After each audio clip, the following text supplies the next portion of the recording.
তুমি তো মুসলমানের ঘরে জন্ম নিয়া এভাবে ইমানকে ফেলে দিলা। মুসলমানের ঘরে জন্ম নিয়ে এভাবে নামাজকে প্রত্যাখ্যান করলা। ছি ছি ছি ছি। তোমারে দেখে তো হিন্দুও হাসবে, তোমারে দেখে তো ইহুদিও হাসবে, তোমারে দেখে তো খ্রিস্টানও হাসবে, যে দেখছো হয় নাকি শ্রেষ্ঠ জাতি, ওদের ধর্ম নাকি শ্রেষ্ঠ ধর্ম, ওদের ধর্ম কোরআন নাকি শ্রেষ্ঠ কিতাব, ওদের শ্রেষ্ঠ ধর্ম ওদেরই পছন্দ হয় না, ওদের শ্রেষ্ঠ কিতাব ওরাই পড়তে পারে না। তো এটা কিসের শ্রেষ্ঠ? কথা বলেন না। তাহলে আমি তো আমার ধর্মের অপমান। কথা বলেন না। আমি আমার ধর্মের অপমান না, আমি আমার কোরআনের অপমান। এই জন্য তোমরা যারা বেনামাজি ছেলে, তোমরা ধর্মের অপমান।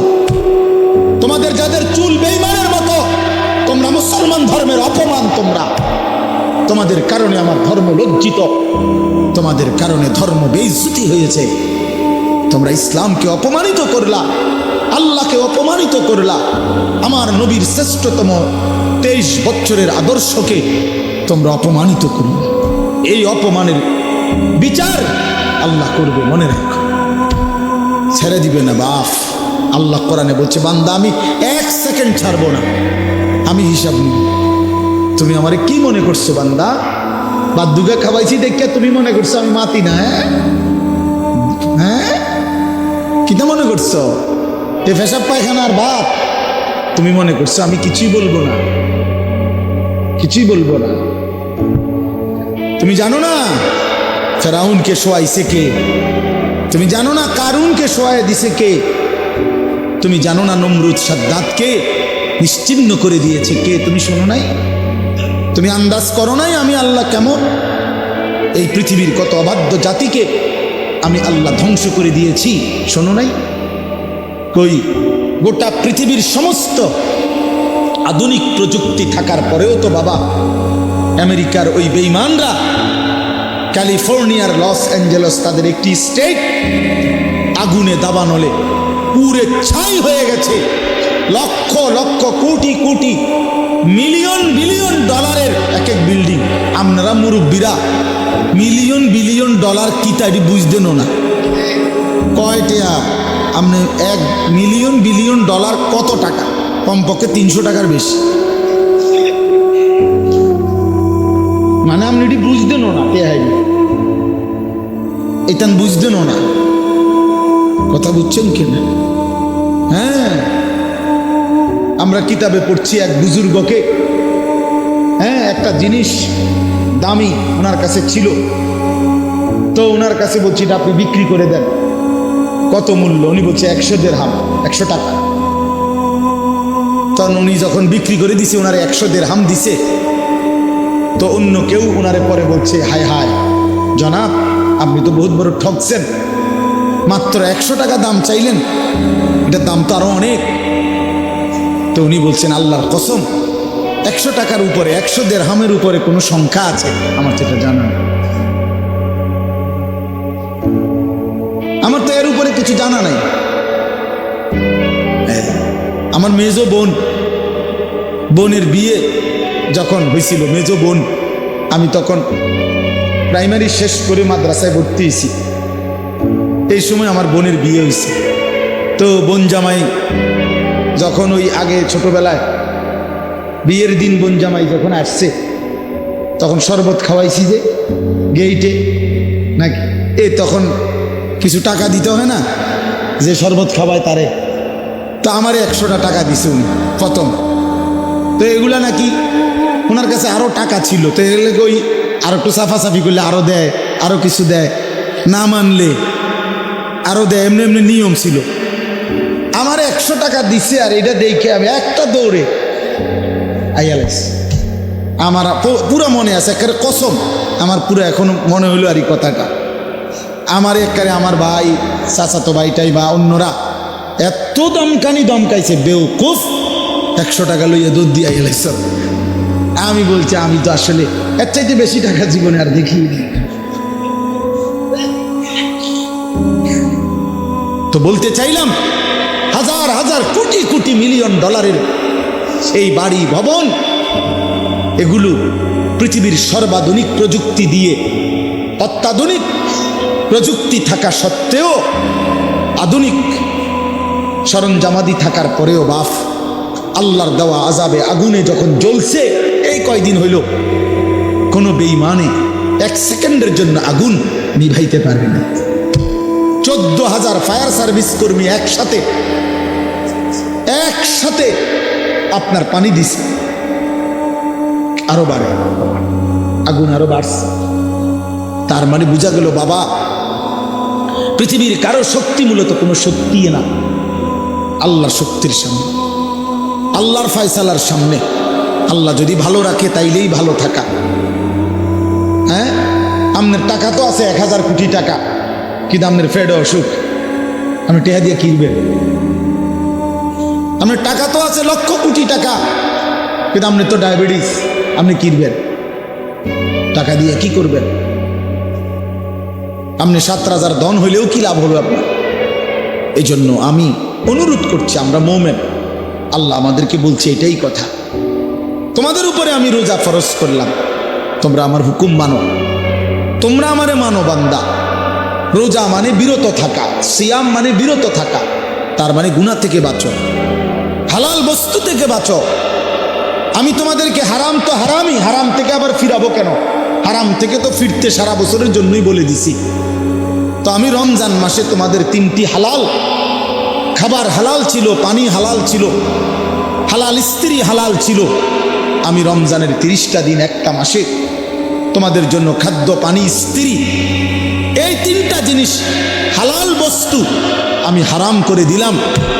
যেন আমি বুঝাইতে চাইলাম যে দেখো, আমি আল্লাহ যেখানে হালালটাও হারাম করে দিলাম, সেখানে হারামটার প্রতি আমি আল্লাহর কি পরিমাণ ঘৃণা। যালিকা ফাদলুল্লাহি ইউতিহি মান ইয়াশা। আল্লাহ তাআলা বলছেন এটা আল্লাহ তাআলার ফজল, অনুগ্রহ, দয়া, তিনি যাকে ইচ্ছে করেন দিয়ে থাকে, তিনি যাকে ইচ্ছে।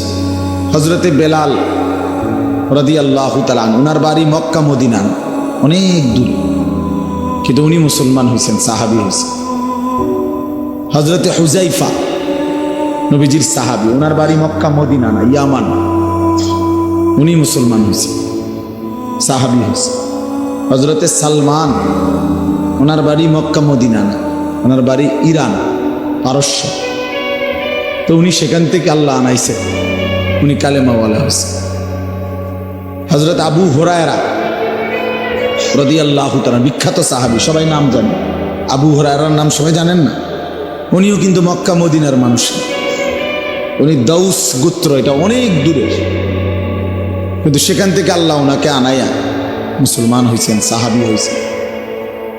কিন্তু আবু জেহেল বাড়ির কাছে, আল্লাহর ঘর কাবার সবচেয়ে কাছে, সর্বপ্রথম বাড়ি যার কাবা ঘরের পরে আবু জাহেলের নাম। জানেন এটা? আবু জাহেলের ঘরের আগে কারো ঘর নেই, কারো ঘর ছিল, নবীজির ঘরও আরো পিছনে ছিল, সবার ঘর পিছনে। কাবা ঘরের সবচেয়ে নিকটতম প্রতিবেশী ছিল আবু জাহেল। তো কি হয়েছে? কিন্তু বদনসিব, আবুল আহাব কাছে ছিল, বঞ্চিত। এই জন্য এটা আসমানের ফয়সালা। এত কাছে থেকে বঞ্চিত হলো কেন? এত দূরের থেকে আসলো কেন? বুঝছেন না হিসাবটা? তাহলে মূলত ফয়সালাটা কার?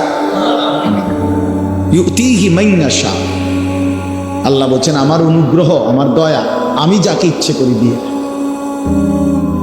আমি যাকে ইচ্ছে করি দিয়ে থাকি।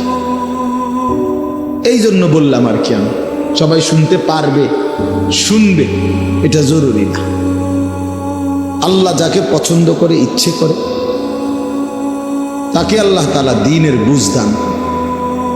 হাদিসের মধ্যে আছে, মাইয়ুরিদিল্লাহু বিহি খায়রান ইউফাক্কিহু ফিদ্দীন। আল্লাহ যার ভালো চান, কল্যাণ করতে চান, তাকেই আল্লাহ তাআলা দ্বীনের বুঝ দান করেন, দ্বীনের বুঝ দান। নবীজি বলেন, ইজা আরাদাল্লাহু বিআবদিন খায়রান ইস্তা'মালা। আল্লাহ যখন তার কোনো বান্দার ব্যাপারে ভালোর ফয়সালা করে, তো আল্লাহ তাআলা তাকে কাজে লাগান। সাহাবীরা জিজ্ঞেস করছে, কিভাবে কাজে লাগান? কাইফা ইস্তা'মিলুহু, হে আল্লাহ রাসূল, আল্লাহ তাকে কাজে লাগান কিভাবে? তো নবীজি বলেন ইউওয়াফিকুহু লিআমালিন ক্বাবলাল মাউত, আল্লাহ যাকে ভালো চান তাকে মৃত্যুর আগে আগে নেক আমল করার তৌফিক দান।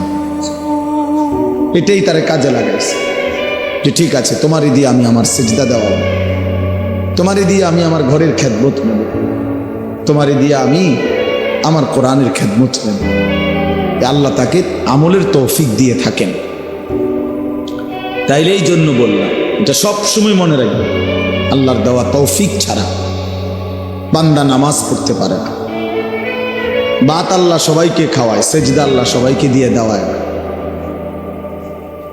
দুনিয়ার প্রয়োজন আল্লাহ সকলের প্রয়োজন পূরণ করে। জন্তু জানোয়ার, কুকুর বিড়াল, সাপ বিচ্ছু, কাফের মুশরিক বেঈমান নাস্তিক মুরতাদ, এদের সকলের দুনিয়াবি প্রয়োজন আল্লাহ পূরণ করে। এই খানা পিনা পেশাব পায়খানা, হ্যাঁ জরুরত, এগুলো তো আল্লাহ তাআলা জন্তু জানোয়ারেরও পূরণ করে। কিন্তু সেজদা, আল্লাহর গোলামি, আল্লাহর ইবাদত সবাইকে দিয়ে আল্লাহ করায়।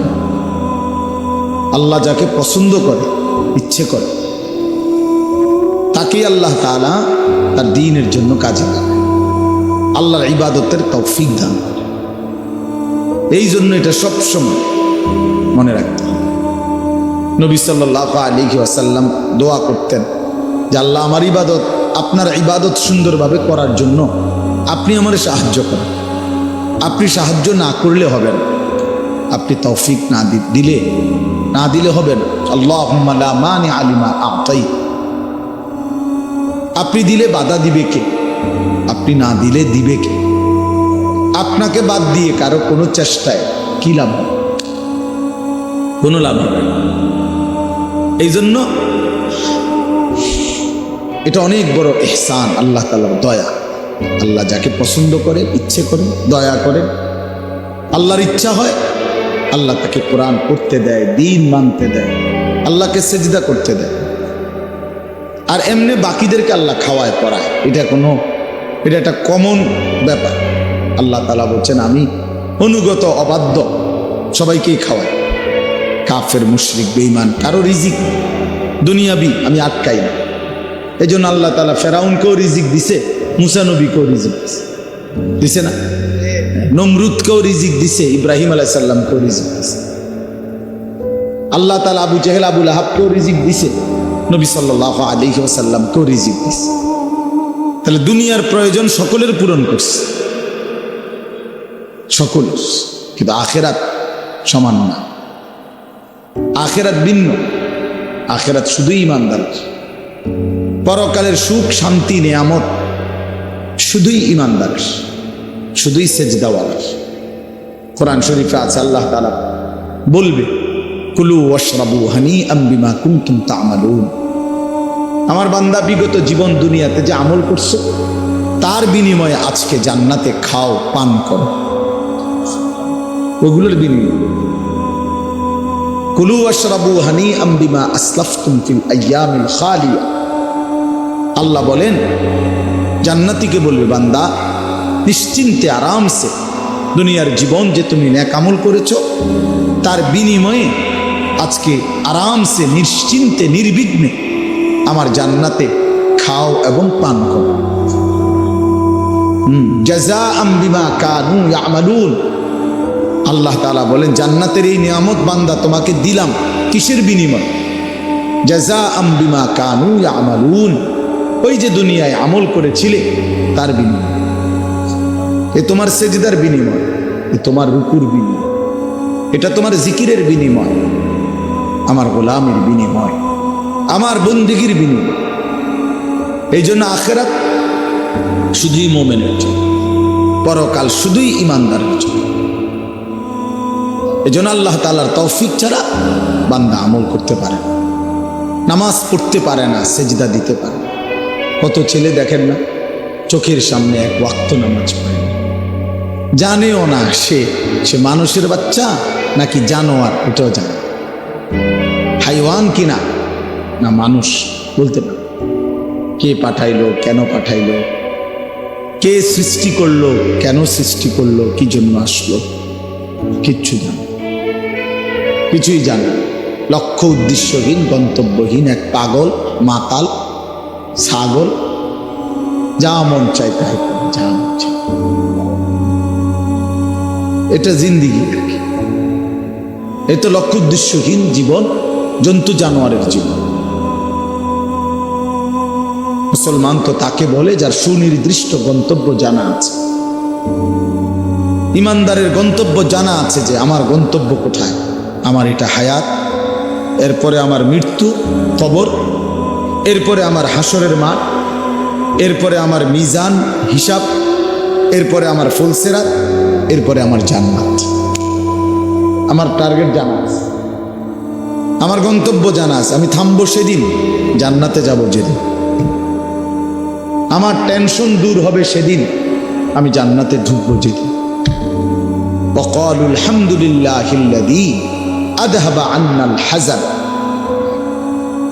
কোরআনুল কারীমের মধ্যে আছে, আল্লাহ তাআলা বলেন জান্নাতি বান্দা জান্নাতে ঢুকে বলবে, আল্লাহ আপনার প্রশংসা করছি, আজকেই আমার চিন্তা পেরেশানি জীবনের তরে শেষ হলো।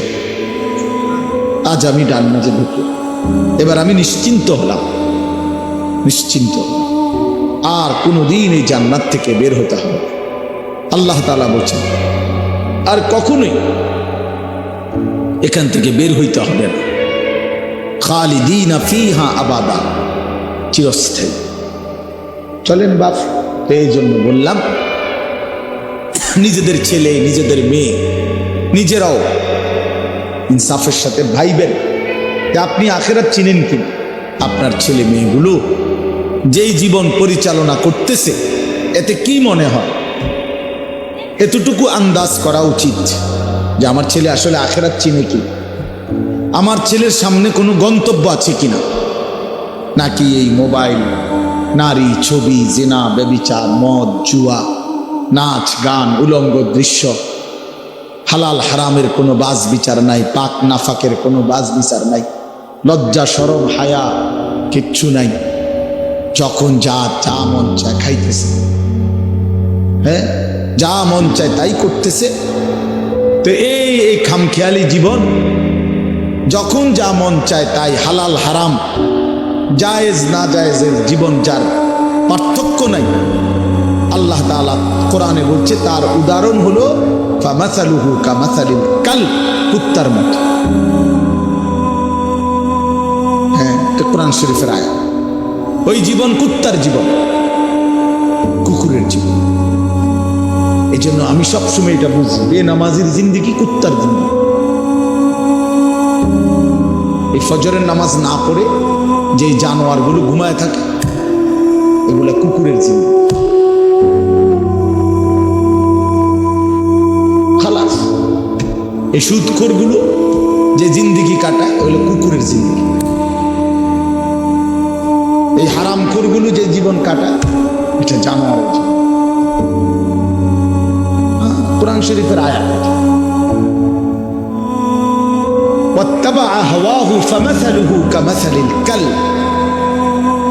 আল্লাহ বলছে মনের ইচ্ছা মতো যে চলে, আল্লাহর হুকুমের পরোয়া করে না, হালাল হারাম এর পার্থক্য যে মানে না, আল্লাহ বলছে তার উদাহরণ কামাথালিল কালব, কুত্তার মতো, কুকুরের। ইন তাহমিল আলাইহি ইয়ালহাস আও তাতরুকহু ইয়ালহাস। আল্লাহ বলছে কুকুরের স্বভাব, দৌড়ানি দিলেও জিহ্বা লম্বা করে হাঁফায়, ছেড়ে দিল দাঁড়ায়া দাঁড়ায়া জিহ্বা লম্বা করে হাঁফায়, জিহ্বা লম্বা করে হাঁফায়, এমন করে। এ কুকুরের স্বভাব। পেলেও অতৃপ্ত, না পেলেও অতৃপ্ত, থাকলেও অশান্তি, না থাকলেও। কারণ হারাম করছে, নাফরমান যে, আল্লাহর অবাধ্য যে, পাক নাফাক, হালাল হারাম, যার কাছে সুদ আর ব্যবসা একই রকম মনে হয় সে কি মানুষ নাকি? যার কাছে আপন বউ পরের মহিলা সমান মনে হয়, নিজের বউও দেখে মানুষের বেডিও দেখে, তো তার কাছে কি কোনো হালাল হারামের পার্থক্য আছে কি? তো সে জানোয়ার না, তো জানোয়ার কি? সে জানোয়ার না, তো জানোয়ারটা কে? তাই বলে ইনসাফের কথা বলে, নাহলে বিচারে কর কি কর। এই জন্য এটা সবসময় মনে রাখবেন, জওয়ান হন আর বুড়া হন, আমি হই আর আপনি হন, হালাল হারামের পার্থক্য যার মধ্যে নাই, কুকুরের মধ্যে কোনো হালাল হারামের পার্থক্য নেই, কুকুরের মধ্যে পাক নাফাকের কিছু নেই, কারণ যেহেতু সে জানোয়ার। কিন্তু মানুষ যে ইনসান, তার সৃষ্টিগত সত্তার মধ্যে হালাল হারামের অনুভূতি থাকতে হবে। মুসলমান তাকেই বলবে যার মধ্যে জায়েজ না জায়েজের পার্থক্য আছে, হালাল হারামের অনুভূতি আছে, পাক নাফাকের অনুভূতি আছে। কোরআন কারীমে আল্লাহ তাআলা এটা বলছেন। এজন্য নবীজি বলছেন আল হালালু বাইয়িন ওয়াল হারামু বাইয়িন, যেটা হালাল এটা স্পষ্ট, যেটা হারাম এটাও স্পষ্ট। নবীজি বলেন আমি অন্ধকারে রেখে যাই নাই উম্মতকে, একটা সেকেন্ডের জন্য আমি আমার উম্মতকে আড়ালে রেখে যাই নাই, সব কিছু আমি স্পষ্ট বলেছি।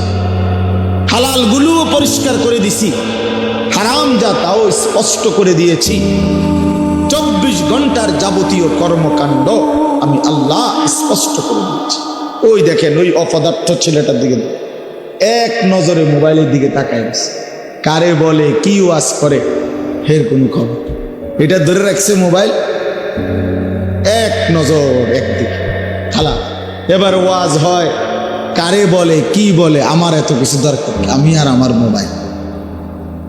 এই জিন্দি এই ছেলে পেলেদের আকসারের জীবনে 24 ঘন্টা পৃথিবীতে তার একটাই জিনিস, সেটা হলো একটা মোবাইল। এটাই তার মা, এটাই তার বাবা, এটাই তার আত্মীয়, এটাই তার স্বজন। মোবাইলেই হাসে, মোবাইলেই কাঁদে, মোবাইলেই আবেগ, মোবাইলেই অনুভূতি, সব কিছু জীবনের মোবাইলটা।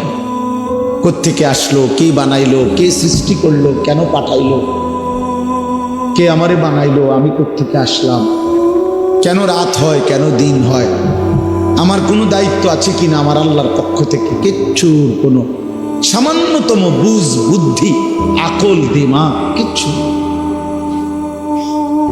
365 দিন, এক বছরে কোনো দিন নামাজ পড়ে না, তারও কিছু মনে পড়ে না, কেউ তারে মনে করাইও দেয় না।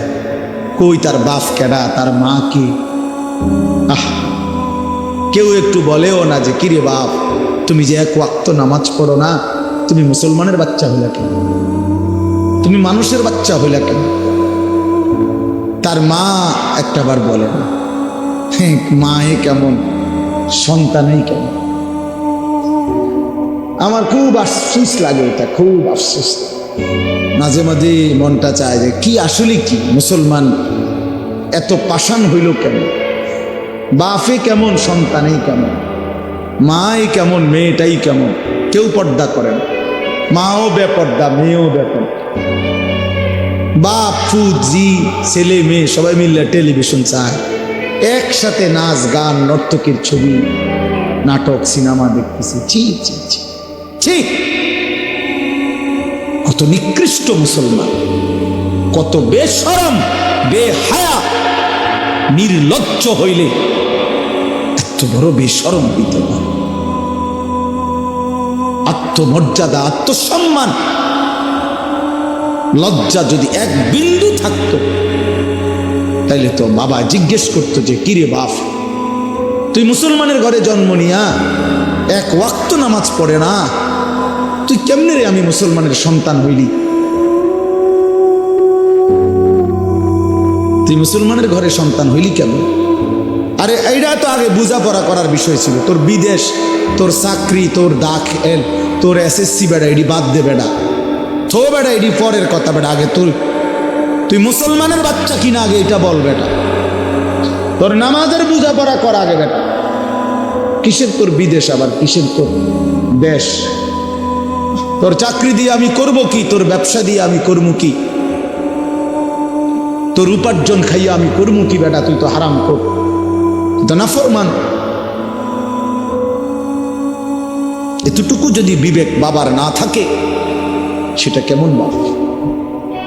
এ কেমন অভিভাবক, এ কেমন মুসলমান মা বাবা যাদের হৃদয়ে এই কথা আসলো না? আপনার তো উচিত ছিল আগে এই বোঝাপড়া করা, আগে ছেলের সাথে এই বোঝাপড়া করেন। তুই মুসলমানের বাচ্চা কিনা আগে এটা বল।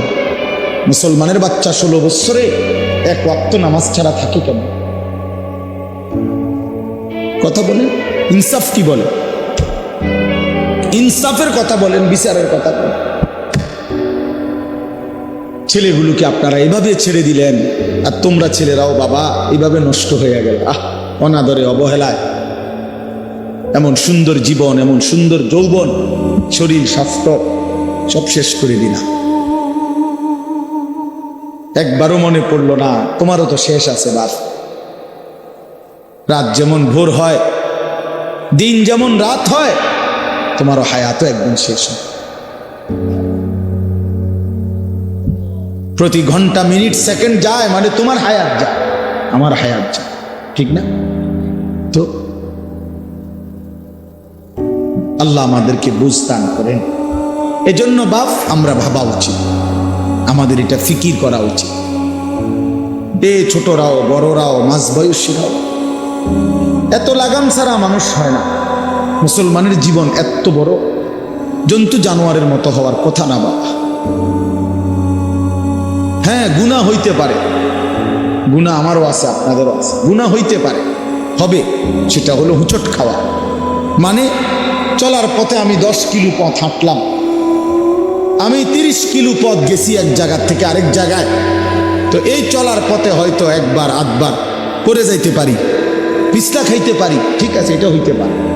কিন্তু আমি বুঝি 30 কিলোমিটার একেবারেই ফিরে রইলাম, পিছলা খাইয়া রইলাম।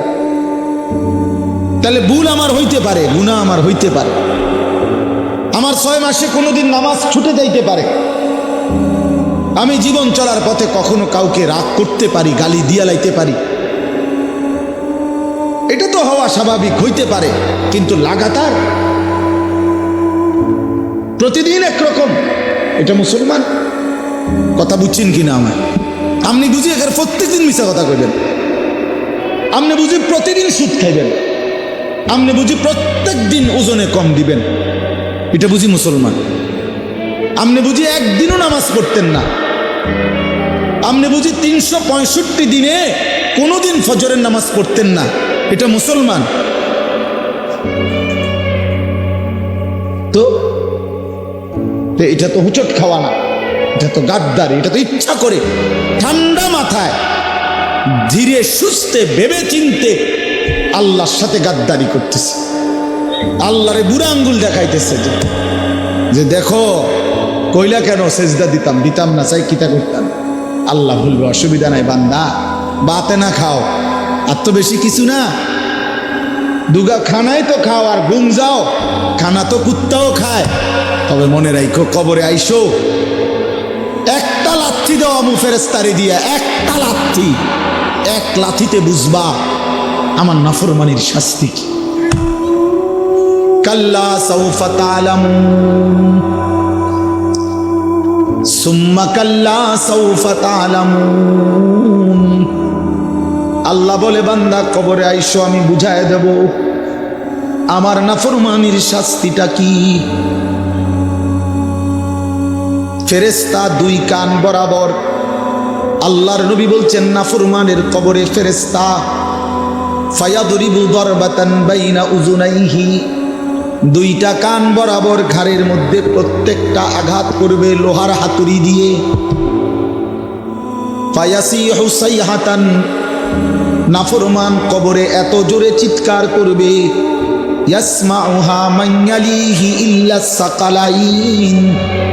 আল্লাহর নবী বলেন দুনিয়াবাসী, মানুষ এবং জিন ব্যতীত আল্লাহর সব সৃষ্টি ওই বেঈমানের কবরের চিৎকার শুনতে পাবে,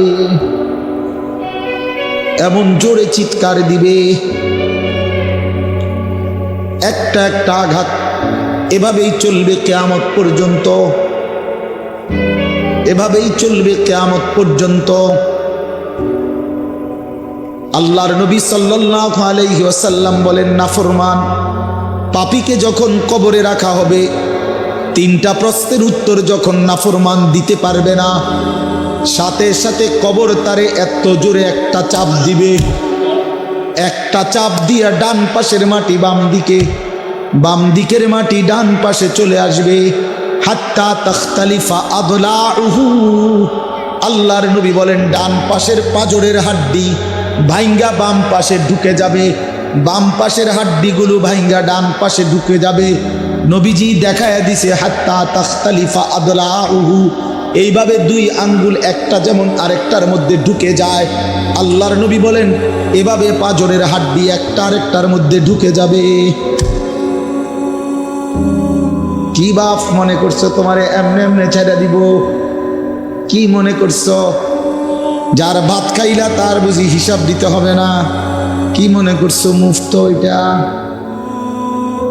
হ্যাঁ, কার পানি পান করেছো, কার ভাত খেয়েছো, কার আসমান, কার জমিন, কার চন্দ্র, কার সূর্য ব্যবহার করেছো বান্দা? কার এটা? তোমার আব্বার? শরীরটা তোমার বাপের নি, চোখ নাক কান তো তোমার আল্লাহর। আলাম নাজআল লাহু আইনাইন ওয়া লিসানান ওয়া শাফাতাইন, আল্লাহ বলে বলো না বান্দা আমি কি দুইটা চোখ দেই নাই? ওহ বাবা কথা বল, আমি কি জিহ্বাটা দেই নাই? আমি কি দুইটা ঠোঁট দেই নাই? তো উত্তরে কি বলবেন যে না দেন নাই? কি বলবেন? কথা বলেন। তো কথা বলার হিম্মত আছে কারো যে আল্লাহ আপনি চোখ দেন নাই, আপনি ঠোঁট দেন নাই? কারো সাহস আছে কিনা এটা বলার? তাইলে আল্লাহই তো দিয়েছেন। আলাম নুসিহ জিসমাকা, হাদিসে আছে নবীজি বলেন আল্লাহ জিজ্ঞেস করবে হাসরের মাঠে, বান্দা বলো না আমি কি তোমার শরীরটা সুস্থ রাখি নাই? ওয়া নুরভিকা মিনাল মা, আমি কি প্রতিবার তৃষ্ণার্ত অবস্থায় তোমারে আমি আল্লাহই তো আমি কি পানি পান করাই নাই? আমি তো পানি পান করিয়েছিলাম, আমি তো তৃষ্ণা নিবারণ করেছিলাম, আমি তো ক্ষুধার চাহিদা পূরণ করেছিলাম, আমি তো কায়নাতের সূর্য চন্দ্র আলো বাতাস দিয়েছিলাম। ওয়াজআলনা নাওমাকুম সুবাতা, আল্লাহ বলে সারাদিনের ক্লান্তি দূর করার জন্য রাত্রি গভীরের ঘুম আমি আল্লাহই তো বানিয়েছি। ওয়াজআলনাল লাইলা লিবাসা, অন্ধকার কালো চাদর দিয়ে ঢেকে পৃথিবীটাকে অন্ধকারাচ্ছন্ন করে দিয়েছি আমি আল্লাহই তোমার ঘুমের উপযুক্ত পরিবেশের জন্যে। আবার দিনের বেলা আলোকিত করে দিয়েছি তোমার উপার্জনের সুবিধার জন্যে। রাতে তুমি ঘুমাইবার জন্য অন্ধকার করে দিয়েছি, দিনে তুমি রোজগার করবা এই জন্য আলোকিত করে দিয়েছি। সুবহানাল্লাহ। ওয়াজআলনান নাহারা মাশা, উপার্জনের জন্য দিন বানিয়েছি, ঘুমাইবার জন্য রাত বানিয়েছি। ওয়াজআলনা সিরাজান ওয়াহাজা, একটা উজ্জ্বল সূর্য আমি আল্লাহই বানিয়েছি। ওয়ানজালনা মিনাল মুসিরাতি মাআন সাজ্জাজা, জমাট বাঁধা মেঘ থেকে আমি আল্লাহ অঝোর ধারায় বৃষ্টি নামিয়েছি। এই জমিনটাকে সিক্ত নরম করেছি, ছোট্ট ছোট্ট ছিদ্র বানিয়েছি। তোমার অনাদরে ফেলে দেওয়া দানা আমি আল্লাহ কুদরতি স্বয়ংক্রিয় মেশিন দিয়ে আমি আল্লাহ জমিনের নিচে আমি নিয়ে এসেছি। কয়দিন পরে আবার আমি আল্লাহ সেই ছোট্ট দানা থেকে নতুন গাছ বের করে দিয়েছি। লিনুখরিজা বিহি হাব্বান ওয়া নাবাতা, তাহলে রিজিকের ব্যবস্থা আমি করলাম, ঘুমের ব্যবস্থা আমি করলাম, উপার্জনের পরিবেশ আমি করে দিলাম, শরীর স্বাস্থ্য জীবন যৌবন আমি দিলাম। আমি কেন সেজদা পেলাম না? আল্লাহ যদি বলে বান্দা আমি কি অপরাধ করলাম, আমি তোমার এত কিছু দিয়ে আমি কি অন্যায়টা করলাম যেই অপরাধের কারণে তুমি আমারে সেজদা দিলা না? কি বলবা যুবক? নাফরমান যুবক কি বলবা? অসভ্য যুবক যে নামাজ পড়ো না, হায়ওয়ান, তুমি কি বলবা? তুমি মানুষ না জানোয়ার? বেনামাজি তুই মানুষ না জানোয়ার? বল, মানুষ না জানোয়ার বল বেটা। অনেক বেহায়া এখনো হাসে এইখানে, এত বড় অসভ্য বেহায়া, এই বেহায়া এখনো হাসে। চিন্তা করছো নি? হ্যাঁ, এত বড়, এত নির্লজ্জ, এত বড় অসভ্য যে এখনো হাসে। অর্থ হইল আমারই কর, বুঝেন নাই? বুঝতেছে সে আমারই কর। আহ আহ, আমার মনে হয় কুকুররে কইলে কুকুর মাথা নামাইলে লইল। আহা, আমাদের সন্তানদের হালাত কত নাজুক, চিন্তা করে দেখে। মুসলিম সমাজে বসবাস করে, বাপ মুসলমান, মা মুসলমান, চারিদিকে মসজিদ, চারিদিকে মাদ্রাসা, কত দাড়িওয়ালা, টুপিওয়ালা, পাঞ্জাবিওয়ালা।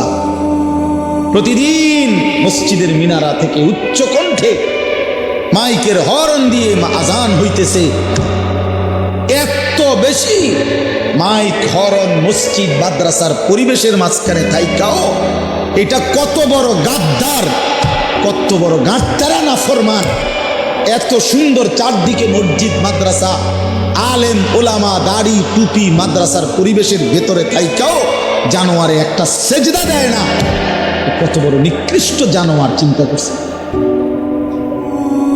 এই বাপ, এমন সন্তান পাইলা কবরে যাই আফসোস ছাড়ার কিচ্ছু নেই। আজকে যদি এই আফ্রিকার জঙ্গলে থাকতো তাহলে হইতো যে বাবা, এত বড় আফ্রিকার জঙ্গলে ছিলাম যেখানে কোনো দিন কোনো আজান হয় নাই, যেখানে কোনো মসজিদ দেখি নাই, মাদ্রাসা দেখি নাই। আল্লাহ চিনব কোত্থেকে? আমি তো আফ্রিকার জঙ্গলের ভিতরে থাকতাম। বলেন, একটা ছেলে বলেন, এই ছেলেগুলো বেনামাজি যে ছেলেগুলো, এদেরকে জিজ্ঞাসা করেন যে বাবা তুই কি আল্লাহ চিনলি না, না রাসূল চিনলি না? তুমি বাবা কি মসজিদ চিনলা না, মাদ্রাসা চিনলা না? কোনোদিন কি কোরআন দেখলা না? কারো লাশ, কারো জানাজা, কারো কবর কিছুই দেখো নাই? কিচ্ছুই তোমার কলজার মধ্যে কোনো এক বিন্দু কোনো বিবেক অনুভূতি জাগাইল না?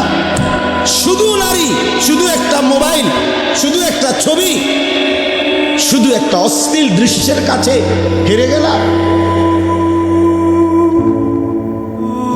ছেলেরা বলো বাবা, তোমরা বলো, কার কাছে হাইরা গেলা? কেমনে হাইরা গেলা তুমি? তোমার বাপ মুসলমান, মা মুসলমান, তোমার ঘর মুসলমান, তোমার দাদা দাদি, নানা নানি, চাচা মামা, ফুফা খালু সব মুসলমান।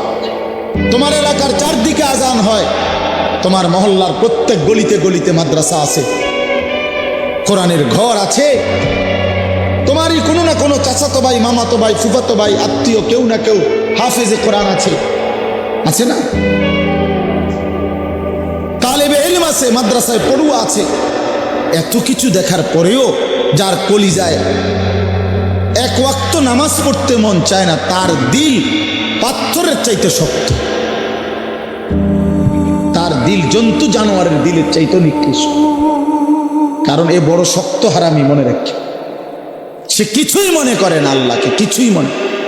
এত মসজিদ মাদ্রাসা, এত নামাজ রোজার এত চিহ্ন দেখাও তে কয় যে আমি কিছুই বিশ্বাস করি না। আমি বিশ্বাস করি আমার জীবন হলো মোবাইল, আমার জীবন হলো নারী, আমার জীবনের অর্থ হলো ছবি, আমার জিন্দিগির মাকসাদ হলো উলঙ্গ ছবি দেখা, নর্তকী দেখা, জিনা ব্যভিচারের দৃশ্য দেখা, মদের আড্ডা, জুয়ার আড্ডা, নারীর আড্ডা, কোনো অশ্লীল মেয়ের পিছনে জীবনটা শেষ করে দেওয়া। খালাস, আমি বুঝছি এটাই জীবন। কিসের মসজিদ, কিসের মাদ্রাসা, কিসের আল্লাহ, কিসের রাসূল, আমি এগুলা বুঝি না। এতটা উল্টে গেল কেন? এত বড় লানত হলো কেন? বলেন বাবা। অতএব আপনাদের কাছে অনুরোধ করলাম, আপনারা আপনাদের বিবেককে নিয়ে ভাবেন। তোমরা ছেলেরাও বাবা রাগ হইও না, বুঝতে শিখো বাবা। কে ফিরাবে তোমাদেরকে? কে ফিরাবে? কে ফিরাবে? কে ফিরাবে বাপ? তোমরা কি কোনোদিন মরবা না? আজ যদি মৃত্যু হয় যে জিন্দিগি নিয়ে কেমনে কবরে যায়, ঠিক বাকি এই নাফরমানের জিন্দিগি নিয়ে কেমনে টিকবা? এই জন্য আমরা প্রত্যেকেই প্রস্তুতি নেই। যদি ভাবতে শিখি, বুঝি, সামান্য অনুভূতি জাগে, তাহলে এই অনুভূতিটাকে কাজে লাগাবার একটা বড় সুযোগ, পিছনের গুনাহ মাফ করে নতুন করে নিজেকে আল্লাহর ইবাদত, ঈমান, আমলের দ্বারা সজ্জিত করার একটা শ্রেষ্ঠতম সিজন, মৌসুম আসতেছে, সেটা হলো মাহে রমজান। মাহে রমজান বড় বেশি সুযোগ আসতেছে। আল্লাহ যদি দয়া করে হায়াত দেয় তো পিছনের সব গুনাহ মাফ করিয়ে নতুন সাজে নিজেকে সজ্জিত করার, আখিরাতের রঙে রঙিন করার, জান্নাতের রঙে নিজেকে গড়ে তোলার এক শ্রেষ্ঠতম মাস মাহে রমজান। রমজান মানে অন্য কিছু, রমজান মানে ভিন্ন কিছু। রমজান মাসে মানে নিজেকে বদলানোর মাস, রমজান মানে নিজেকে পরিবর্তনের মাস, রমজান মানে নিজেকে আখিরাতের রঙে রঙিন করার মাস, রমজান মানে আল্লাহ তাআলার মহব্বতে, রাসূলুল্লাহ সাল্লাল্লাহু আলাইহি ওয়াসাল্লামের মহব্বতে ডুবে যাওয়ার মাস। এটা আমাদের সামনে। আল্লাহ আমাদের জন্য রমজানের হায়াত ভিক্ষা দান করে। আল্লাহ যেন আমাদের সকলকে রমজান পর্যন্ত পৌঁছিয়ে দেন। এই আয়াত দেখেন, আল্লাহ তাআলা বলছেন, ইয়া আইয়ুহাল্লাযীনা আমানু, হে ঈমানদারগণ, কুতিবা আলাইকুমুস সিয়াম, তোমাদের উপরে রোজা ফরজ করা হলো, কামা কুতিবা আলাল্লাযীনা মিন ক্বাবলিকুম, যেমনটা ফরজ করা হয়েছিল তোমাদের পূর্ববর্তীগণের উপর, মানে পূর্বের ঈমানদার উম্মতদের উপর। কেন ফরজ করা হলো রোজা? উদ্দেশ্য কি? আমি আল্লাহর, লাআল্লাকুম তাত্তাকুন, যেন তোমরা মুত্তাকি হতে পারো, মুত্তাকি হইতে পারো, আল্লাহ ভীরু হইতে পারো। আর মুত্তাকি হলে কি লাভ হবে? উইদ্দাত লিল মুত্তাকিন, আল্লাহ বলে জান্নাত বানানোই হয়েছে মুত্তাকিদের জন্য। মুত্তাকি হবে তো জান্নাতি হবে, জান্নাতি হবে। এই আয়াতটার অল্প একটু কথা, আমি এই আয়াতটাই পড়ছি সূরা বাকারার 183 নম্বর আয়াত, দ্বিতীয় পারা, দ্বিতীয় সূরা। এটার উপর আর একটু কথা বললে আমার কথা শেষ। আমরা আমাদের যদি পরিবর্তন চাই, পরিবর্তনের সুযোগ মাহে রমজান। আমরা যদি আখিরাত সাজাইতে চাই, আমাদের জন্য শ্রেষ্ঠ সুযোগ মাহে রমজান। আমরা যদি ঘুরে দাঁড়াইতে চাই, আমাদের জন্য শ্রেষ্ঠ সুযোগ মাহে রমজান। মাহে রমজান, আল্লাহ নাফরমানির এই জিন্দিগি আমি ছেড়ে দেব, আপনার রঙে রঙিন হব, তাইলে শ্রেষ্ঠতম সুযোগ মাহে রমজান। মাহে রমজানের মধ্যে অসম্ভব শক্তি আছে, মাহে রমজানের মধ্যে অসম্ভব পাওয়ার আছে। আল্লাহ বলছে, রমজানে বান্দা আইসো আমার কাছে, রাত দিন 24 ঘন্টা আমি আল্লাহ জাহান্নাম থেকে মুক্তি দিতে থাকবো। ওয়াতাখাউ মিনান নার, জাহান্নাম থেকে মুক্তি দেব, সারা রাত মুক্তি দেব, সারা দিন মুক্তি দেব। রমজানের প্রতি ঘন্টা, প্রতি মিনিট, প্রতি সেকেন্ড হীরা মণি মুক্তা জহরতের চাইতেও কোটি গুণ বেশি দাম, কোটি গুণ বেশি। আল্লাহ তাআলা সেই মহিমান্বিত রমজান আমাদের সামনে আনতেছেন। আর মাত্র 18-19 দিনও বাকি নাই। এই অল্প কয়টা দিন বাবা, আমাদের উচিত রমজানের জন্য অধীর আগ্রহে মহব্বতের সাথে আল্লাহর কাছে হায়াত ভিক্ষা চাওয়া, যে আল্লাহ এত কাছে আইনা মৃত্যু দিয়েন, কবরে নিয়েন, আর কয়টা দিন হায়াত দেন, রমজান পর্যন্ত পৌঁছি। আল্লাহুম্মা বারিক লানা ফি রাজাব ওয়া শাবান ওয়া বাল্লিগনা রমাদান। আল্লাহ তাআলা বলছেন, ইয়া আইয়ুহাল্লাযীনা আমানু। দেখেন, এই একটি আয়াতে আল্লাহ 4টা কথা বলছে। একটা হলো, হে ঈমানদারগণ। 2 নাম্বার হলো, তোমাদের উপরে রোজা ফরজ করা হলো। 3 নাম্বার হলো, যেমনটা ফরজ করা হয়েছিল পূর্ববর্তীদের উপরে। 4 নাম্বার হলো, যেন তোমরা মুত্তাকি হতে পারো। কয়টা কথা হলো? এই 4টা কথার আমি 4টা আলগা সংক্ষিপ্ত একটু ব্যাখ্যা বলি। 1 নাম্বার হলো, হে ঈমানদারগণ, এটা আল্লাহ আমাদেরকে ডাক দিয়েছেন। তাফসীরের মধ্যে আছে, আদম আলাইহিস সালাম থেকে নিয়ে আমাদের নবী পর্যন্ত, ইতিপূর্বে আমাদের নবীর আগে যত নবী পৃথিবীতে আল্লাহ পাঠাইছেন, ওই নবীদের উপরে যারা ঈমান আনছিল ওই নবীদের আমলে তাদের কাউকে কোনোদিন আল্লাহ তাআলা এই শব্দ দিয়ে হে ঈমানদারগণ ইয়া আইয়ুহাল্লাযীনা আমানু বলে ডাক দেন নাই। আগে সর্বপ্রথম আমাদের নবী, আখিরি নবী, আল্লাহর বন্ধু, আমাদের নবীর ভালোবাসায় আল্লাহ তাআলা বলছে, বন্ধু বিগত কোন নবীর ঈমানদার উম্মতকে আমি যেই শব্দে ডাকি নাই, এই প্রথম আপনার ভালোবাসায় আপনার ঈমানদার উম্মতকে আমি ইয়া আইয়ুহাল্লাযীনা আমানু এই নতুন শব্দে ডাক দিলাম। হে ঈমানদারগণ, হে ঈমানদার তোমরা আমার। তাফসীর ইবনে কাসিরের মধ্যে আছে, যে ঈমানদার সে আল্লাহর বন্ধু, যে মুমিন সে কার বন্ধু? আল্লাহর বন্ধু। আল্লাহর বন্ধু, মুমিনের বন্ধু আল্লাহ, আল্লাহর বন্ধু মুমিন,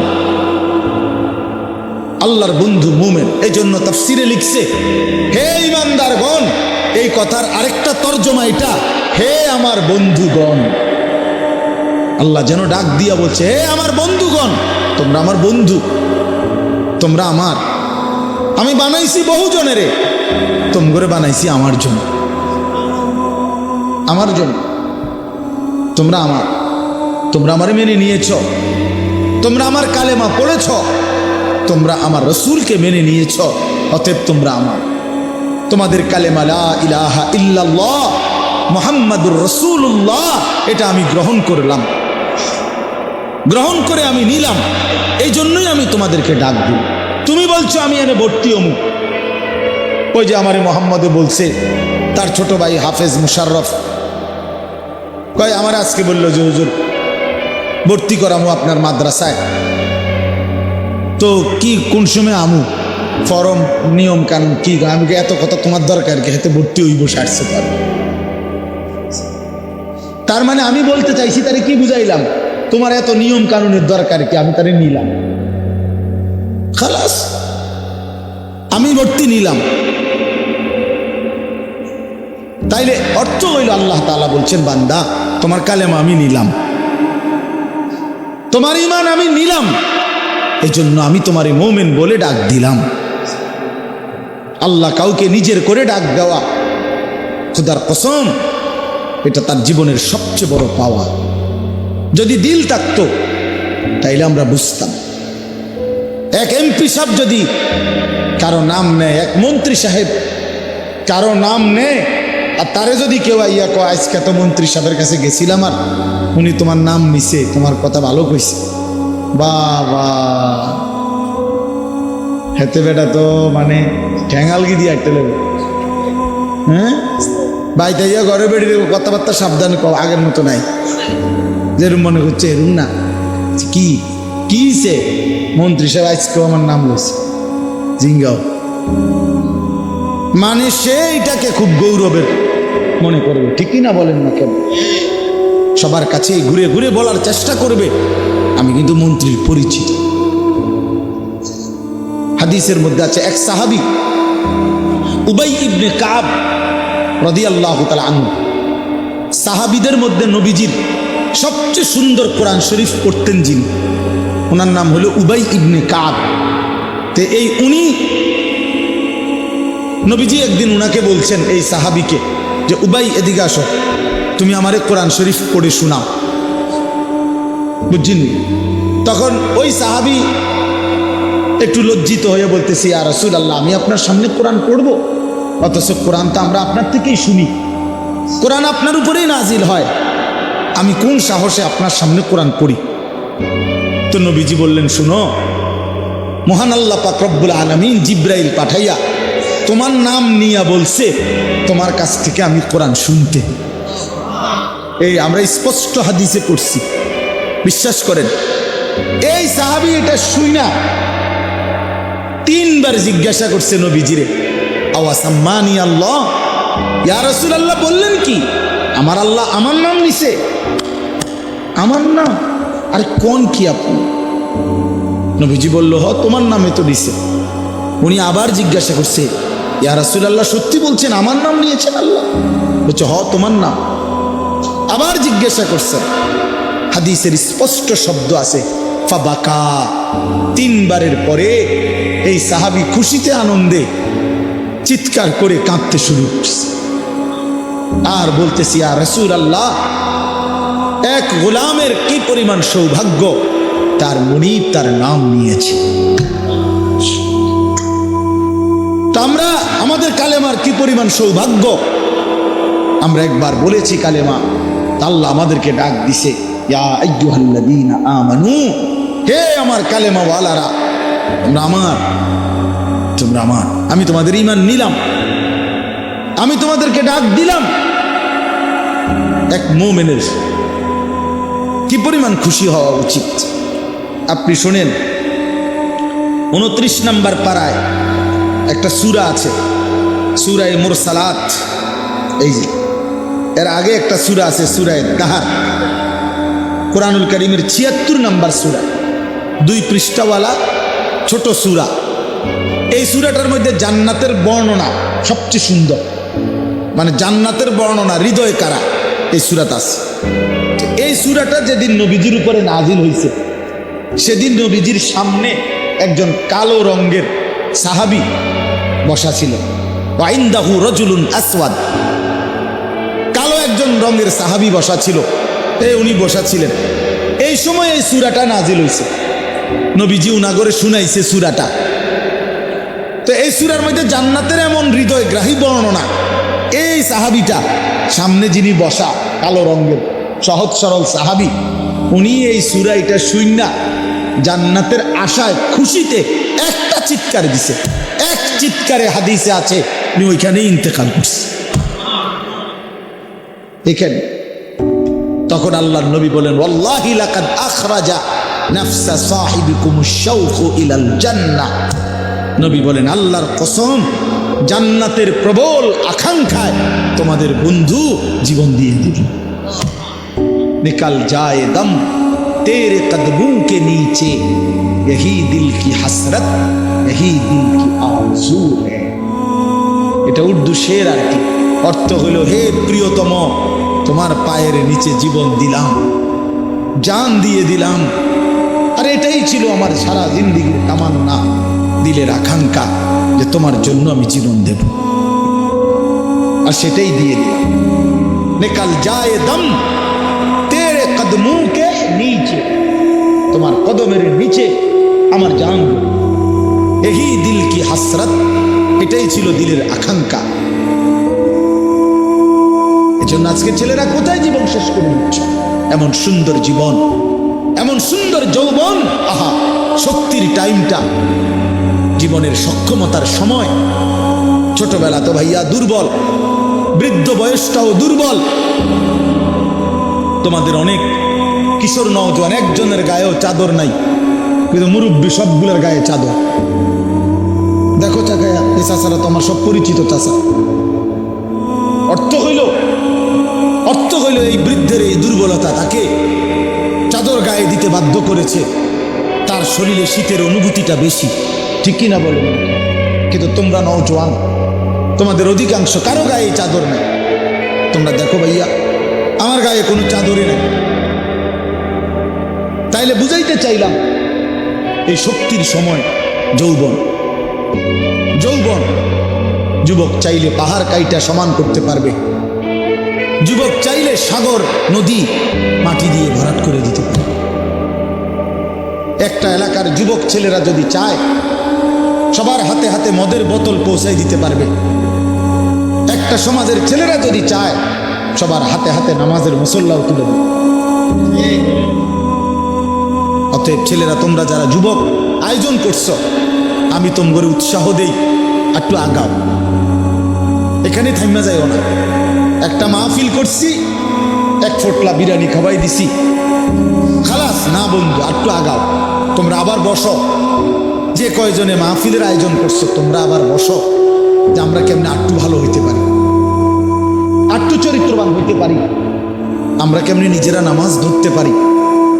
একটু যদি হিম্মত করো যুবক, ইনশাআল্লাহ ভালো হবে। শনিবার দিন আমি আমার মাদ্রাসায়, এই শনিবারে সকাল 10টা থেকে বিকাল 4:30 পর্যন্ত, এইবারই প্রথমবার আমি আলাদা। 16 বছর থেকে 30 বছরের নিচে যাদের বয়স, এই কিশোর যুবকদের জন্য আলাদা ইসলাহি মজলিসের আয়োজন করছিলাম। আমার শায়েখ আল্লামা মুফতি মুশতাকুর নবী সাহেব বয়ান করছেন, আল্লামা মুফতি আমজাদ হুসাইন সাহেব বয়ান করছেন, হযরত মাওলানা মুফতি ইউসুফ বিন ইকবাল বয়ান করছেন, আমাদের কুমিল্লা ক্যান্টনমেন্টের বড় একজন শিশু বিশেষজ্ঞ ডাক্তার মিজানুর রহমান উনি বয়ান করছেন, আমি নিজে কিছু কথা বলছি। প্রায় 600 ছেলে এন্ট্রিভুক্ত আসছে, এখানে উপস্থিত হয়েছে 600। সন্দ্বীপে, চট্টগ্রামে আমরা প্রতি বছর সন্দ্বীপ যাই, সেখানে 4-5টা ছেলে ফজরের নামাজের জন্য, তারা বন্ধু কলেজের ছেলে, 4-5 জন ছেলে মাত্র। ওরা একদিন সিদ্ধান্ত নিছিল, ওরা সবসময় ফজরের নামাজ পড়তো, তো ওরা একদিন সিদ্ধান্ত নিছে যে ফজরের পরে তারা সন্দ্বীপ তো সাগরের পারে, তো সাগরের পারে হাঁটতো তারা।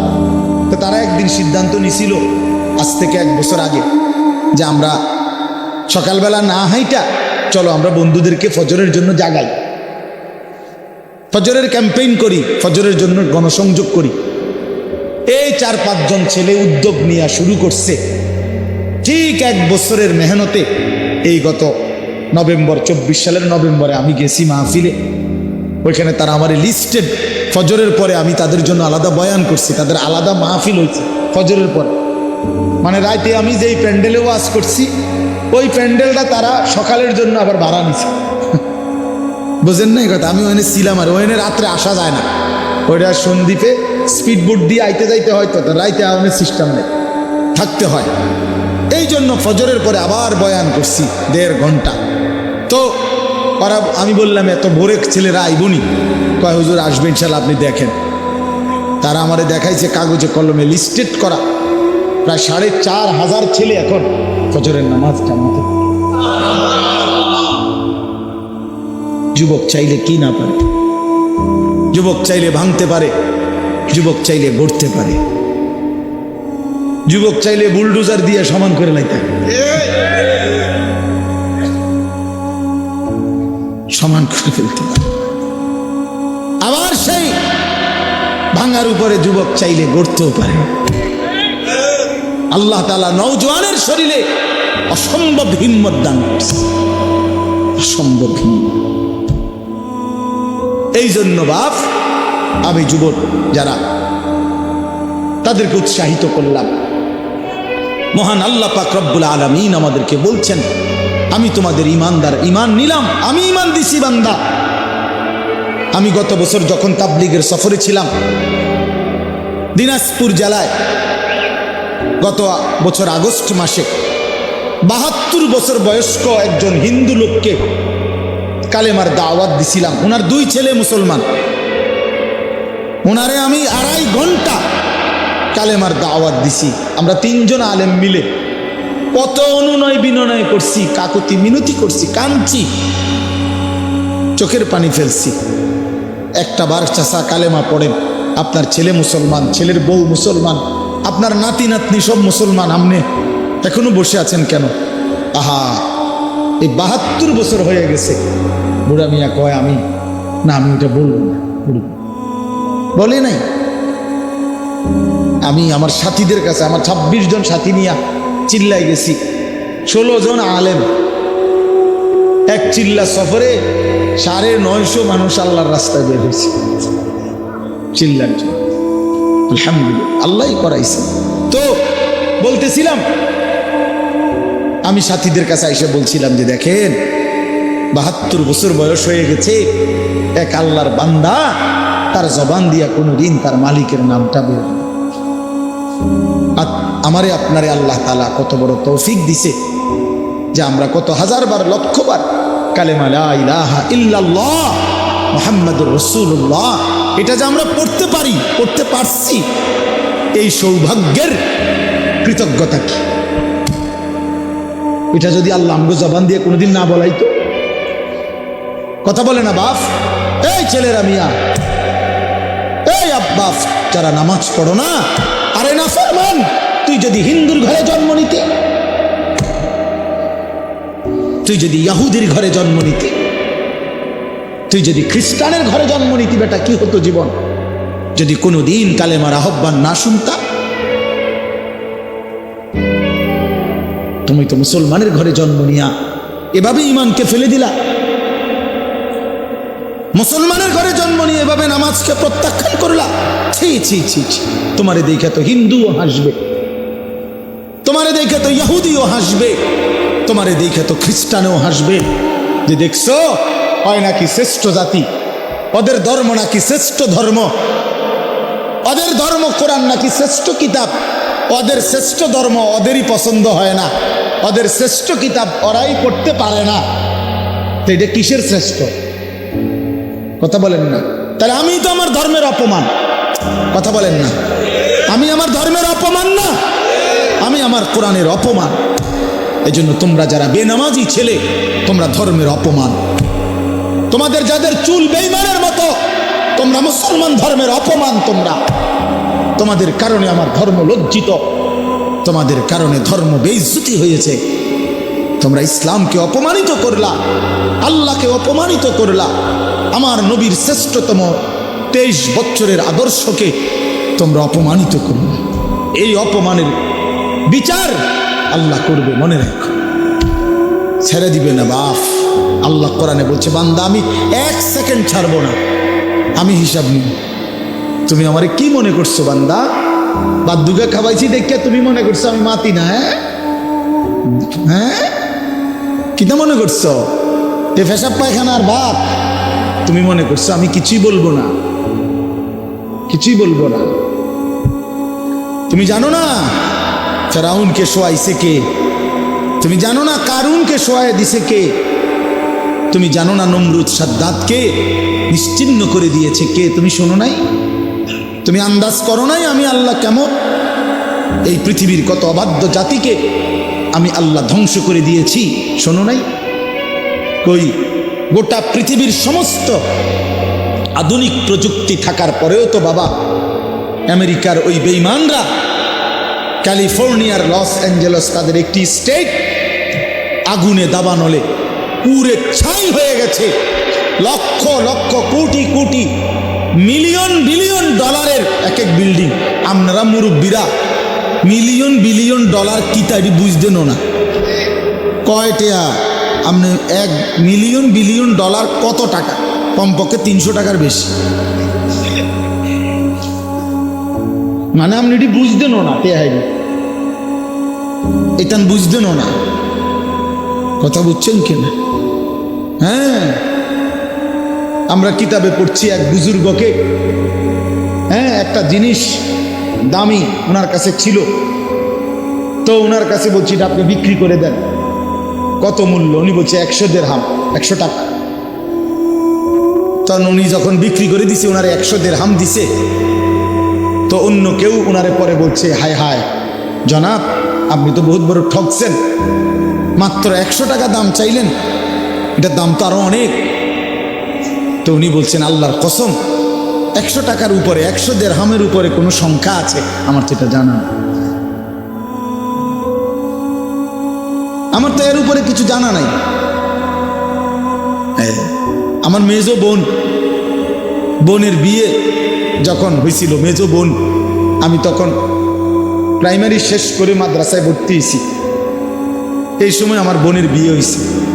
তো বোন জামাই যখন ওই আগে ছোটবেলায় বিয়ের দিন বোন জামাই যখন আসছে, তখন শরবত খাওয়াইছি যে গেইটে নাকি, তখন কিছু টাকা দিতে হয় না, যে শরবত খাওয়ায় তারে। তো আমারে 100টা টাকা দিছে উনি প্রথম। তো এগুলা নাকি ওনার কাছে আরও টাকা ছিল, তো এগুলো ওই আর একটু সাফাসাফি করলে আরও দেয়, আরও কিছু দেয়, না মানলে আরও দেয়, এমনি এমনি নিয়ম ছিল। আমার 100 টাকা দিছে, আর এটা দেখে আমি একটা দৌড়ে আইয়ালাইস। আমার পুরো মনে আছে, একেবারে কসম, আমার পুরো এখনো মনে হইলো আর এই কথাটা। আমার একেবারে আমার ভাই, চাচাতো ভাইটাই বা অন্যরা এত দমকাইছে, বেউকুফ, 100 টাকা লইয়া দুধ দিয়ে আইয়ালাইস। আমি বলছি, আমি তো আসলে এর চাইতে বেশি টাকা জীবনে আর দেখি।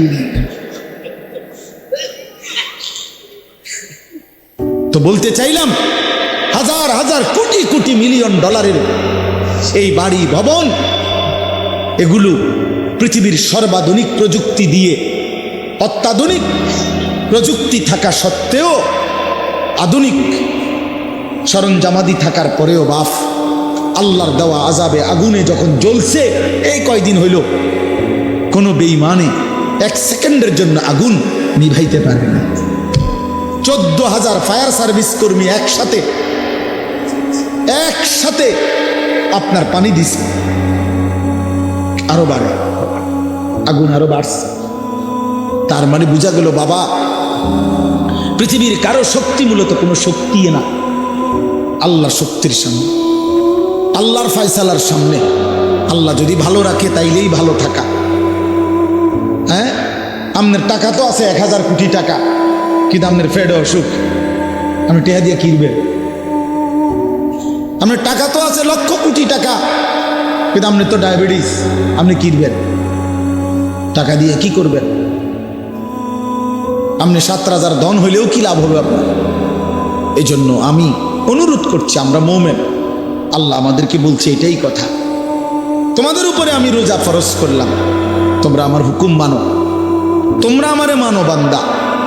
রোজা মানে বিরত থাকা, সিয়াম মানে বিরত থাকা, তার মানে গুনাহ থেকে বাঁচো, হালাল বস্তু থেকে বাঁচো। আমি তোমাদেরকে হারাম তো হারামই, হারাম থেকে আবার ফিরাবো কেন? হারাম থেকে তো ফিরতে সারা বছরের জন্যই বলে দিছি।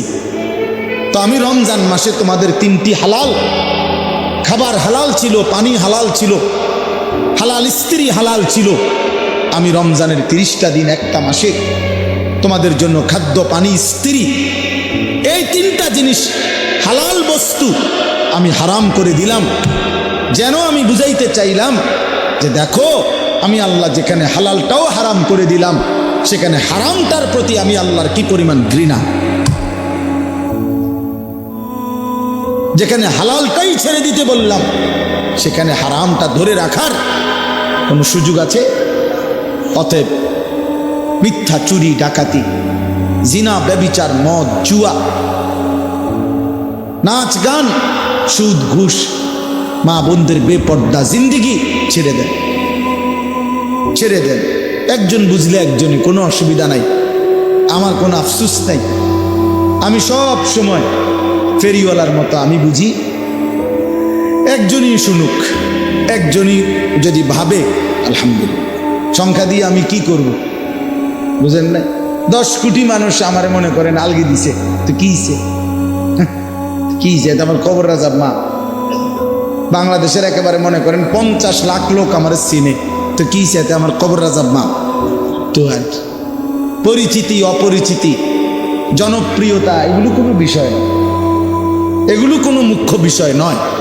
বিষয় হলো আল্লাহর কাছে গ্রহণ হওয়া, আখিরাতের মুক্তি পাওয়া, জাহান্নাম থেকে মুক্তি পাওয়া। অতএব আজকে এতটুকুই মূল কথা। আমরা প্রত্যেকেই এটা ভাবি, আমরা মুমিন। প্রিয় ভাই বলেন, আমরা এখানে যারা, এখন 12টা বাজে, আমার কথা শেষ, নীরবে 1টা মিনিট ইনসাফের সাথে ছেলেরা, বাবা বলো তুমি মুসলমান কিনা? না না, ছেলেরা আলাদা বলো, বাবা কও তোমরা মুসলমান কিনা? প্রিয় বাপ বলো তুমি মুসলমান কিনা? তুমি মুসলমানের সন্তান কিনা? তাইলে তুমি সিদ্ধান্ত দাও আজকে। বয়স্ক যারা আছেন তারা আপনারা বসা থাকেন, কিন্তু তোমরা যারা 30 বছরের নিচে ছেলে, তোমাদের বয়স, বুঝে শুনে ধোঁকা দিও না, আল্লাহর সাথে ধোঁকা করো না, আল্লাহর সাথে মস্কারি করো না। হাদিসের মধ্যে আছে, এক লোক নবীজির সামনে বাম হাত দিয়ে খাইতেছিল, মুসলিম শরীফের হাদিস। নবীজি তারে বলছে ডান হাতে খাও, তখন সে বলছে আমি ডান হাতে খাইতে পারি না। নবীজি বলছে তাইলে আর পারবাও না, কসম আল্লাহর। ওই হাদিস আছে, সাহাবী বলে ওই লোক আর কোনোদিন ডান হাত মুখের কাছে আনতে পারে নাই, কারণ সে তো মূলত মিথ্যা বলছিল, অহংকার করে বলছিল। এই জন্য আমি অনুরোধ করছি, তোমরা যারা 30 বছরের নিচে আছো ছেলে বাবা, তোমরা দিল থেকে বুঝে শুনে তোমরা নিয়ত করে দাঁড়াও, যে এই কথার নিয়তে দাঁড়াও, যার ভাল লাগে যে আমি ইনশাল্লাহ চেষ্টা করুন ফজর সহ 5 ওয়াক্ত নামাজ পড়তে। তুমি সিদ্ধান্ত নিয়ে বলো যে আমি চেষ্টা করব, আমি নারী, ছবি, অশ্লীল দৃশ্য থেকে মোবাইলের অশ্লীল ছবি থেকে নিজেকে বাঁচাইবার নিয়ত করলাম, সিদ্ধান্ত করলাম। আল্লাহ তৌফিক দিলেই তো পারবা, ঠিক কিনা বলেন না কেন? অতএব নিয়ত করে হিম্মতের সাথে যে আসলেই হুজুর আমি দিল থেকে বললাম, এই নিয়ত করে দাঁড়াও। যার ভাল লাগে দাঁড়াও, কোনো বাধাবাধকতা নাই, যার মন চায় দাঁড়াও, আমার কোনো জোরাজুরি নাই। বাকি তুমি দিল থেকে বলো, মন থেকে মনে নিয়ত করো, তোমার দিলে তুমি। কারণ তোমার কবর তোমার, আমার কবর আমার। তোমার ঘরে তুমি ফিরবা, আমার ঘরে আমি ফিরব। সবাই রাজি তো ইনশাআল্লাহ? আল্লাহ তাআলা তৌফিক দান করেন। বসবাস আল্লাহ কবুল করে নেন। মনে করো ঠকবা না, মনে রাখো নামাজ পড়ে কেউ ঠকে না, না পড়ে ঠকে। গুনাহ ছেড়ে দিয়ে ঠকবা না, বরং গুনাহ ছেড়ে দিলে দামি হইবা ইনশাআল্লাহ।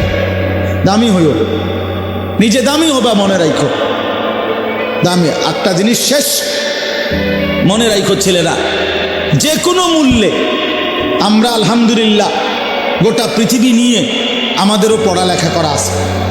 সারা পৃথিবীর হালাত আমরাও বুঝি কম বেশ। আমরা জেনারেল লাইনেও পড়ালেখা করছি। কুমিল্লা ভিক্টোরিয়া কলেজ থেকে মাস্টার্স পাস করছি, সরকারি আলিয়া মাদ্রাসা থেকে কামেল পাস করছি, কওমি মাদ্রাসা থেকে দাওরায়ে হাদিস পাস করছি। তাহলে মাটির তলে থাকি না, পৃথিবীর নিয়ে আমরাও গবেষণা ভাবি। কাজে সারা পৃথিবীর যেই পরিস্থিতি বর্তমান এবং আমাদের কোরআন সুন্নাহর যেই ভাষ্য, এই সবগুলো বিশ্বাস করো, একত্রে মিলাইলে এ কথা আমাদের কাছে একেবারে স্পষ্ট। আগামীর পৃথিবী ইসলামের পৃথিবী, আগামীর পৃথিবী কোরআনের পৃথিবী। মনে রাখো বললাম বাপ, তুমি দেখবা, তোমার হায়াতেই দেখবা ইনশাআল্লাহ। এখন যাদের বয়স এই 20, 25, 26, 28, যাদের বয়স 12, 15, তোমরা ইনশাআল্লাহ আগামীর ইসলাম দেখবা, কালেমার বিজয় দেখবা। তোমরা শুনবা যে ফিলিস্তিন বিজয়ী, তোমরা শুনবা সারা পৃথিবীতে কালেমার পতাকা উড়েছে, তোমরা শুনবা ইউরোপ আমেরিকার শক্তি নিশ্চিহ্ন হয়ে গেছে, তোমরা শুনবা ইসরায়েলের কুত্তারা পরাজিত হয়ে গেছে। সেদিন বুঝবা ইমানদারি দামি, সেদিন বুঝবা চরিত্রবান ছেলেটাই দামি, সেদিন বুঝবা নামাজি ছেলেটাই দামি। আর যারা চরিত্র নষ্ট করে ফেলেছ, তুমি ফালতু কোনো না কোনো সিফাত কোনাত কইরা থাকবে। এই জন্য আমরা দয়া করি ইনশাআল্লাহ প্রত্যেকেই আমরা ইনশাআল্লাহ নামাজ পড়বো তো ইনশাআল্লাহ। ভালো হও, চরিত্রবান হও, নিজের জীবন গঠন করো। আল্লাহ তৌফিক দান করো।